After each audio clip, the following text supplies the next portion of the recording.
It's June 30th. The year is 716 BC, 6 years after Israel has fallen to Assyria, but still 129 years before Judah will fall to Babylon.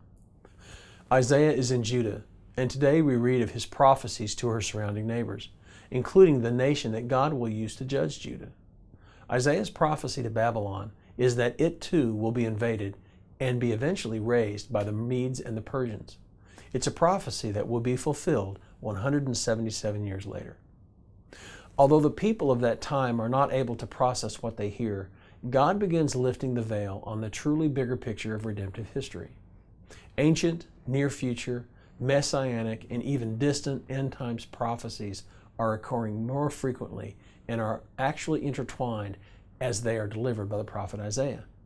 One of the prophecies he gives, Isaiah chapter 14, verses 12 through 17, not only applies to the king of Babylon, but also describes Satan's fall from heaven. It's not uncommon for some of these prophecies to have double applications. God is the author of history, and He's already seen the future. He knows how it will play out and how it will end. And through prophets like Isaiah, Daniel, Joel, the Apostle John, and others, He has given His people a glimpse of it as well. To read of it, well, it's ominous, and much of it is a mystery. But for those who place their trust in Jesus, the future is also certain, and it is ultimately wonderful.